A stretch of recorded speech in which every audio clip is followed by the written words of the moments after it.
Excuse me, sir. You there? Would you like to game? Then game we shall. Hey guys, Mikey Mads here. I wanted to start the video off by saying thank you very, very much to everybody who has given me positive support and feedback on the build that I posted on Diablo Fans. So sincerely, I really appreciate it to anybody who takes the time to read it, upvote it.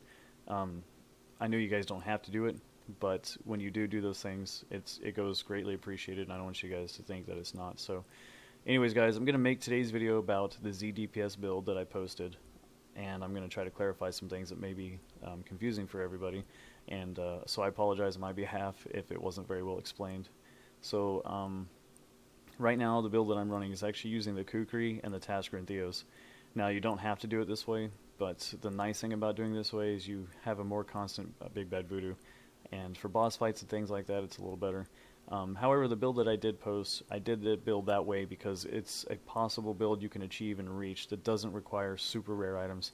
This build that I have right now currently set up this way is, you know, it's not as easy to get the gear, so I did the build that way to basically kind of make it easier until you can reach these goals. So let's get into the skills I'm using, guys. On my left click, I'm using Piranhas with Piranado. I've been using Piranado more lately, and there's various reasons, guys. Piranado is really nice because you can use it to group up enemies, and that makes the Immolation Arrow and the Demon Hunters do more efficient damage. Also, I've done things like sometimes Demon Hunters will have a bunch of sentries set up in a doorway, and the monsters will be kind of out of the doorway, so the sentries won't be shooting. So then I'll throw a Piranado, grab the group, and pull it into the doorway, and then it makes use of all 10 sentries that are laying down or what have you. So this skill is actually really cool, and you know, it's nice with the Strong Arm Bracers. It applies the knockback and gives your party more damage, more or less, so this is a pretty good option. On my right click, guys, I'm using Mass Confusion Paranoia. I still stand by this skill. Mass Confusion Paranoia is just, it's amazing. Sometimes in really tough situations, let's say there's 2 elite packs, or I'm locking down one and another one comes along, sometimes I can throw this Mass Confusion, kind of keep that group controlled, run over, CC that group, and then use a Piranado and kind of group them up. You know, it's a really nice skill for that. It lets you kind of control the map a little more in a larger area, and as well as giving your party 20% more additional damage against enemies affected in the area. So there's multiple scenarios where this is pretty much saved the party and myself. So anyways, on my 1 key, guys, I'm using Spirit Walk with Healing Journey. I think Healing Journey is pretty much a must with this build. It makes you obviously break out of CC and immune to damage for the duration, but it also heals you, and that can be a lifesaver, especially with really high cooldown. You can pop that a lot. It's kind of like a free health pot, really good. On my 2 key, guys, I'm using Horrify with Face of Death. With this one, you really want the 24-yard radius. In higher greater risks, elite packs don't get locked down as long, so if you step away for a couple seconds, you know, whatever, they'll start throwing mortars and lightning bolts and all kinds of stuff. So it's really nice to have that extra yard radius to try to lock down as many enemies as you can in the area. So on my 3 key, guys, I'm using Fetish Army with Legion of Daggers.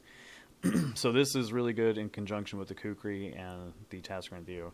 Having, you know, 8 fetishes constantly hitting, refueling the cooldown on your Big Bad Voodoo is really, really nice, so it's really cool to have. And as well as the fetishes kind of act as meat shields, block, you know, chain, electrified, stuff like that on the ground for your party, so it's really nice.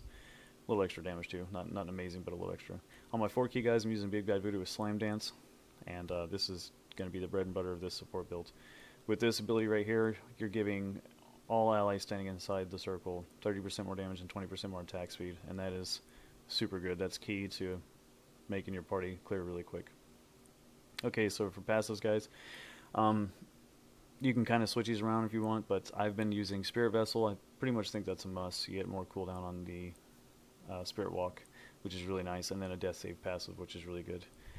Bad Medicine, and I wasn't until recently really using this one a lot more, but it says when you deal poison damage to an enemy, its damage is reduced by 20% for 3 seconds. Okay, so I actually haven't checked into it myself personally, but I'm assuming the poison damage you deal from the gym will actually proc this ability. I'm hoping. I do need to do the research to make sure. However, I'm going to show you something here in a second as to why that may possibly be really good. And then right here, guys, I'm using Tribal Rights, and this is going to give you cooldown and everything that's important. So if you're running 40% cooldown reduction, 50% cooldown reduction, 25%, you know, more is going to be really nice for all your important spells and abilities. By the way, I know it doesn't stack like 25% straight up on top of that. So, but it does boost it probably to about 60, 65% cooldown reduction.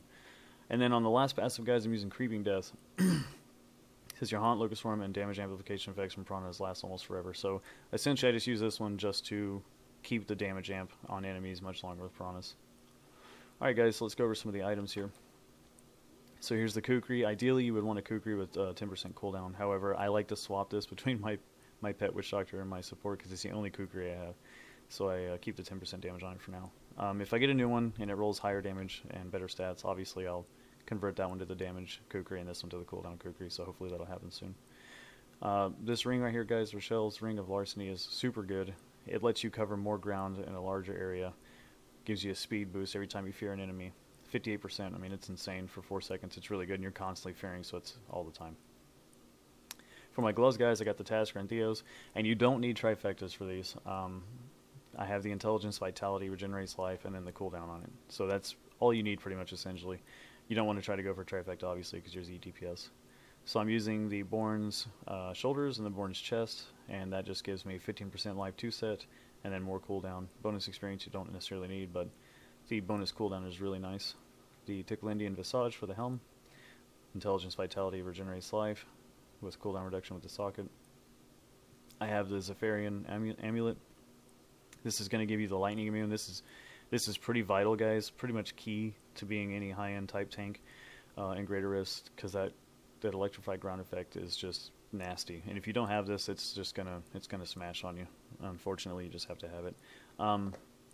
So here we have physical percent damage, which really doesn't matter a whole lot, but it does help with a little bit of the pet damage. You have Intelligence, Vitality, and you have cooldown. So Intelligence, Vitality again. Bracers here, guys. Got the strong arm bracers. I have other ones I can use. These have the 30% damage, and it has reduced damage from ranged attacks by 7% secondary. So that's kind of important to pay attention to. If you can get any secondary with percent damage reduction, take it. It's not bad at all. It's a good thing. So you have that for the knockback, giving your party 30% more damage, which is really nice. And here recently I've been running the 3 set from Blackthorns, giving me the 4 set bonus, which is you're immune to Desecrator, Molten, and Plague Monster ground effects. I've noticed in higher Greater Rifts, this makes a huge difference. You are giving up a little bit of cooldown, but the fact that you can stand in this stuff and not die or take any damage makes your job 90 times easier. When you get to 40 plus Greater Rifts, you'll see, just take, you can take my word for it, you can try it out. And then right here I got Ring of the Royal Grandeur. Obviously with the cooldown, really nice. You want to get cooldown, main stat, Vitality anywhere you can, more or less, with all resist, armor, anywhere you can pick that up. So there you go. And then on my shield, guys, I'm using the Storm Shield. I got 750 Vitality, all resist, chance to block, damage reduction from elites, and then it has the 46.8% melee damage reduction. So this is just what I prefer to use. Once you get into a certain point in higher risks, most of the time a one-shot's one-shot, but any additional damage reduction or health or anything that you can get is not going to hurt you. For gems, I'm using the Moratorium, and I'm also using a gem of Efficacious Toxin. So anyway, let's go get some examples here and some gameplay and how this is going to work. So I'll just go wherever. Okay, so something to take note of, guys, is the Horrify itself actually procs on-hit effects. And this is something I kind of noticed the other day. So you don't necessarily need the Locust to actually proc this gem. So this is a pretty cool thing that you can do. So as you can see, I can run into a group. They kind of have like a poison mist coming off them anyway, but as you can see, when I lock them, they all start taking dot damage immediately. Okay, so they're going to be taking dot damage from this poison just through the Horrify itself, and that's all I'm doing right now is Horrify. And then that's going to be giving your team 10% more damage as well.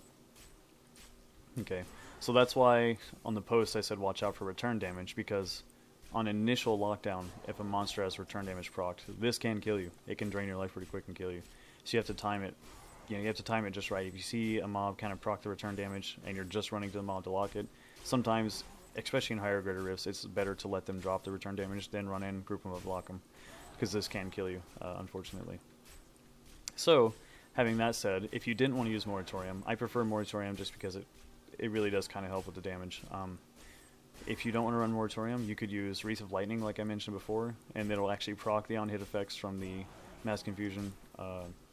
Not Mass Confusion, but it'll actually proc the on-hit effects from Horrify. And it would actually give you a chance on hit to gain AoE damage and movement speed. So it actually go really good with Rochelle's Ring of Larceny. So you could get additional movement speed there to cover more ground at a much faster pace.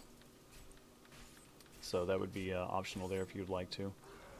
There's also the CC reduction gem that gives you health when you get CC, things like that if you want to try it. So anyways guys, let's give you a little example of a full rotation of what this would look like. So let's just see if I can run and find an elite pack real quick. Here's one right here. So let's say for example this is an elite pack. So if this were actual Greater Rift group play, you would want to run in and lock this down as soon as possible. You don't want anybody going ahead of you, because if you have somebody going ahead of you, it can basically trigger all the elite affixes, and then by the time you get there, there's a bunch of arcane orbs and molten and mortar and stuff going off, and it makes your job a lot harder to get in there and lock them down. So the name of the game for the Witch Doctor, ZDPS Tank Witch Doctor, is to get in there like as quick as you can, ninja stealth mode, like lock it down before it can get to doing anything, before it can start doing its damage. So let's say you're in a real game, full rotation. You run in, you lock. You want to group them all up in Tornado. You want to drop your fetishes, your Big Bad Voodoo, and then Mass Confusion Paranoia. So at this point, they're taking maximum potential damage that you can supply. And then you see how you can kind of reposition them wherever you want. I kind of move them up to the left, kind of move them down to the right, wherever you would like them to be, depending on the sentries that are placed or whatever your DPS is doing. Every time you knock them back, you have to keep in mind you're getting that 5 seconds of increased damage from Strong Arm Bracers as soon as they land and hit the ground, so that's really nice. So anyway, you just keep doing full rotation, and look at the cooldowns there on my Big Bad Voodoo. So just to give you an idea, let's say this is a real-time battleground area that's going on. You can run around and drop Voodoos pretty much essentially everywhere. Let's say you have a party, and there's a couple Demon Hunters standing here, there's some standing over there to the left, let's say there's one standing down here at the bottom. You know, you can throw Voodoos essentially wherever you want, and it works really, really good, guys. Super good cooldowns. So as you can see, that's why I'm not too worried about the Kukri not having a 10% cooldown on it. Not that it would hurt, it would always be helpful, but you can see why it's not that big of a deal. But yeah, there you have it, guys. That's pretty much how this build works. Some other things to take note of, and I'll keep updating and posting as I go. Some other things to take note of is, let's say an ally is downed and or killed. You can often, as long as you're not letting the elite pack go. Let's say they die like pretty close to you. You can often set here, keep them locked, and I'll show you an example. I might have to pull them a little closer. Here you go, they're all locked. Just show you an example. I'm not touching anything. Everything stays locked, and I can just pour it out.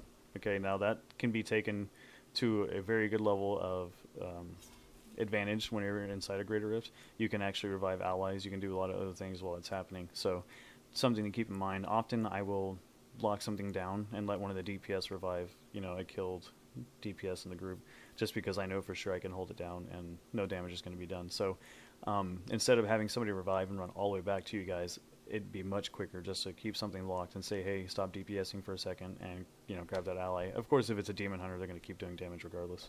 But anyways, guys, so if I missed anything, respond, let me know. Please let me know if you have any more questions. Hopefully I covered everything. It's kind of a lot to cover sometimes, but hopefully I covered everything, and hopefully I do a good job, and I want to do a good job. So again, thank you to everybody who takes the time to watch my content and support my videos and what I do. So anyway, guys, as always, I appreciate it, and I will talk to you guys next time.